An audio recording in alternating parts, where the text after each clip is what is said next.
안녕하세요. 이응하지외과의 김동혁 원장입니다.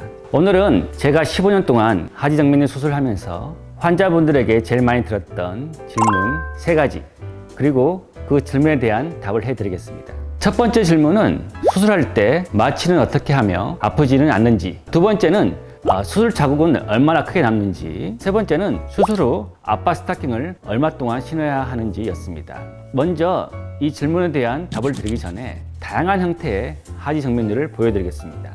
먼저 이 사진을 보시면 이렇게 하지정맥류가 종아리 안쪽에 있는 경우가 가장 흔하게 볼 수 있는 타입입니다. 흔하지는 않지만 이렇게 허벅지 안쪽에도 생길 수 있습니다. 허벅지와 종아리 두 부위 모두 다 생길 수도 있습니다. 이번처럼 허벅지와 종아리 정맥류가 연결된 형태도 있습니다. 허벅지 바깥쪽, 무릎 바깥쪽, 종아리 바깥쪽에도 나타날 수 있습니다. 허벅지 앞쪽, 정강이, 허벅지 뒤쪽, 오금, 종아리, 이렇게 하지정맥류는 다리 어디든지 생길 수가 있습니다. 같은 얼굴이 없듯이 하지정맥류 또한 같은 모양과 위치, 크기를 가진 환자분이 내원하신 경우가 한 번도 없습니다. 그래서 항상 새로운 환자분이 내원하실 때마다 오늘은 어떤 분이 어떤 사연으로 어떤 하지정맥류를 가지고 오셨을까 설레게 되는 것 같습니다. 지금부터 이 환자분들의 수술 후 모습을 보여드리면서 마취 방법, 수술 자국, 그리고 수술 후에 아빠 스틱은 신어야 되는지에 대해서 말씀드리겠습니다. 이 사진은 종아리 하지정맥류 수술 후 사진입니다. 정말 하지정맥류들이 수술 자국 없이 감쪽같이 사라진 걸 볼 수 있습니다. 이렇게 절개를 하지 않고 역류 포인트를 정확히 찾아서 바늘구멍으로 미세하게 하는 수술을 포인트 미세 수술이라고 합니다. 저의 이음하지외과의 시그니처 수술입니다. 저의 이 마법 같은 포인트 미세 수술에는 3가지 장점이 있습니다. 첫 번째는 척추 마취를 하지 않습니다. 안전하게 수술 부위만 곡소 마취를 합니다. 두 번째는 절개를 하지 않습니다. 그래서 실밥 뽑는 일이 없습니다. 세 번째는 아빠 스타킹을 신지 않고 퇴원합니다. 이 환자분 같은 경우에는 이 바늘구멍이 수술 자국이고 이것은 이 환자분의 점입니다.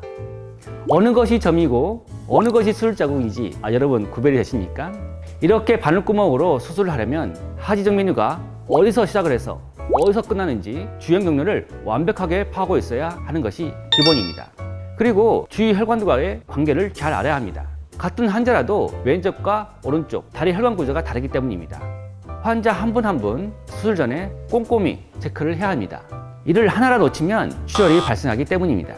이 사진은 허벅지와 종아리 두 군데 모두 정맥류가 있었던 환자분의 사진입니다.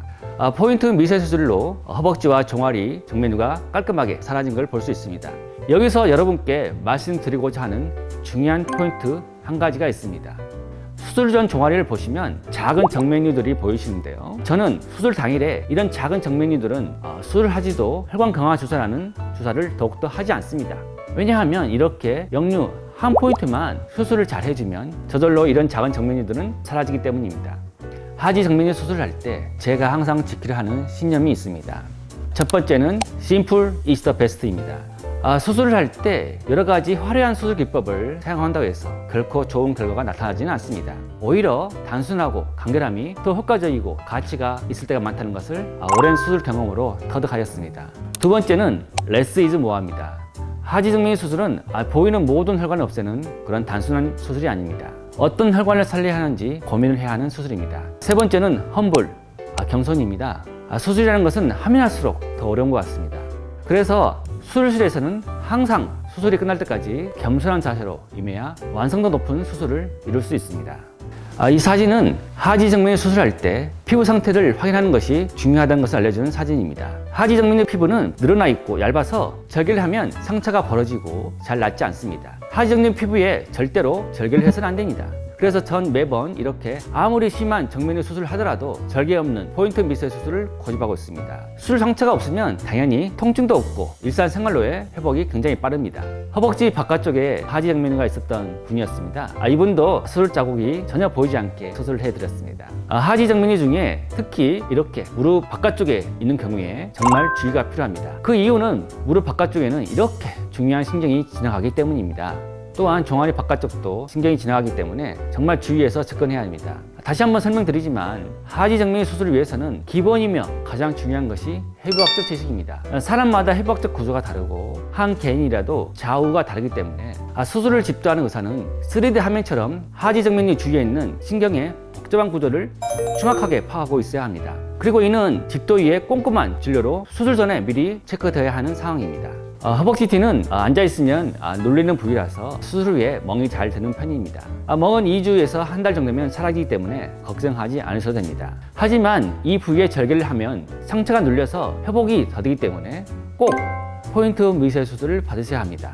오금 부위는 가늘고 약한 정맥들이 많은 부위입니다. 그래서 더욱더 섬세한 터치가 필요합니다. 종아리 하지 정맥류는 미용과 가장 연관이 깊은 것 같습니다. 종아리 정맥류로 평생 침 한 번 못 입어봤다고 하셨던 여성 환자분들이 제 포인트 미세 수술을 받으시고 스커트를 입고 웃으면서 진료실에 들어오시던 모습들이 아직도 눈에 선합니다. 정말 이럴 때는 수술을 넘어 이분들의 인생을 기쁘게 해드린 것 같아서 의사로서 참 보람을 느낍니다.